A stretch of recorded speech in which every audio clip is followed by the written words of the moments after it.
السلام علیکم ورحمت الله وبرکاته. دوستانو خدای دې وکړي چې ټول به ښه او جوړ یاست. دوستانو تاسو به اکثره داسې لیدلي وي چې هر څوک ستاسو د موبایل کوډ زده کړي بیا تاسو ته پکار ده چې بیرته تاسو د خپل موبایل کوډ وربدل کړئ. یعنې دوستانو که چیرې تاسو غواړئ چې له چا څخه د خپل موبایل کوډ پټ کړئ او یو څوک یې هم نشي کولی چې ستاسو د موبایل کوډ خلاص کړي، نو دا به تاسو څنګه کوئ؟ ګوره دوستانو، زه راځم د خپل موبایل دوستانو ما خپل موبایل لاک کړئ او دا غیر کوم زه د خپل موبایل کوډ خلاص کم. یعنی اوس که دلته زه هر کوډ ورکم، ګوره دوستانو دلته زه رالم 1 2 3 4 ورکوي. یعنی که ما هر کوډ ورکړی وي او له ما څخه بل څوک وویني نو هغه کوډ دویم وارې هغه سړی خلاصولی سي. نو دا وارې به زه تاسو ته یو داسې طریقه در وښیم چې په هغه طریقې سره به تاسو وکولی سئ چې یو څوک هم بیا ستاسو کوډ نشي خلاصولی. ګوره دوستانو، ستاسو کوډ به ستاسو کرنټ ټایم وي. که ستاسو موبایل کې ګوره اوس 10 بجې دي، یعنی 10:39 دی. که چیرې ستاسو موبایل کې 10:39 وي ستاسو موبایل کوډ به 10:39 وي. که چیرې ستاسو موبایل کې 10:40 ولې بیا به ستاسو موبایل کوډ 10:40 وي. نو ډېر ښایسته او خوندور اپلیکیشن ده. مکمله طریقه به یې زه تاسو ته په ویډیو کې درښیم. نو ویډیو له موږ سره تر پایه وګورئ او ویډیو خامخا سره لایک کړئ، له خپل ملګرو سره یې خامخا شیر کړئ او د دارکن ته نورو ښایسته ښایسته ویډیوګانو لپاره زموږ چینل خامخا سبسکرایب کړئ، ځکه په دغه چینل کې موږ ستاسو لپاره هره ورځ دغه رقم ښایسته ښایسته ویډیوګانې اپلوډوو. نو دوستانو، زه د ویډیو په طرف ویډیو شروع کوو.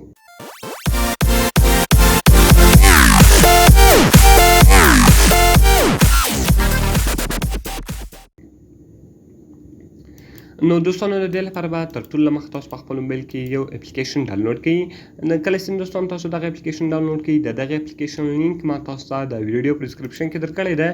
تاسو ډېر په اسانۍ سره کولی شئ چې دغه اپلیکیشن له هغې ځای څخه ډاونلوډ کړئ.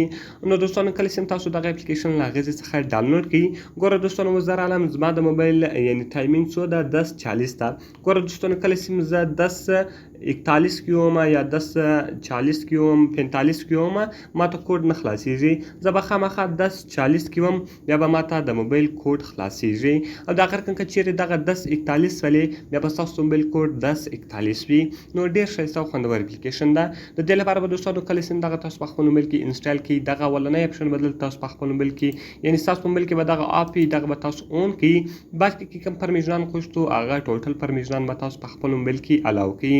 کله چې ګوره دوستانو دغه تاسو الاو کړئ، بیا به دغه رقم تاسو سلیکټ ټایپ، نو تاسو په سلیکټ ټایپ کې دوستانو دلته راسئ. دلته به تاسو کرنټ ټایم وروښیاست. کله چې ګوره دوستانو تاسو په کرنټ ټایم باندې کلیک وکړئ، بیا به ستاسو موبایل کوډ کرنټ ټایم وي. نو بیا که هر څوک ستاسو ته د موبایل کوډ زده هم کړي، یعنې اوس تاسو د موبایل کوډ د ده له مخه خلاص کړئ 10:40 ده، بعد کې تاسو دته ورکړئ، یعنې 1-2 منټه واوښتل، بیا که دی 10:40 کې وایي نو د ستاسو موبایل به دته نه خلاصېږي، ځکه ستاسو موبایل کوډ به بیا 1 منټ اوښتی وي. یعنې اوس ګوره زما د موبایل کوډ 10:41 و، دلته ګوره 1 منټ واوښتی، نو زما د موبایل کوډ اوس کرنټ کوډ چې دغه 10:41 ده. نو په دغه طریقه سره تاسو کولی شئ چې له هر چا څخه د خپل موبایل کوډ محفوظه کړئ، بیا به یو څوک هم نشي کولی چې ستاسو موبایل کوډ خلاص کړي.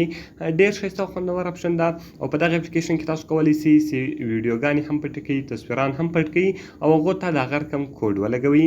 نو دوستانو، که مې ویډیو خوښ شوي ویډیو خامخا سره لایک کړئ، له خپل ملګرو سره یې خامخا شیر کړئ او د دا رقم ته نورو ښایسته ښایسته ویډیوګانو لپاره زموږ چینل خامخا سبسکرایب کړئ، ځکه په دغه چینل کې موږ ستاسو لپاره هره ورځ دغه رقم ښایسته ښایسته ویډیوګانې اپلوډوو. نو دوستانو، په دعاګانو کې مې یاد ساتئ. ملاوي خپل نورو ښایسته ښایسته ویډیوګانو کې. د خدای په امان.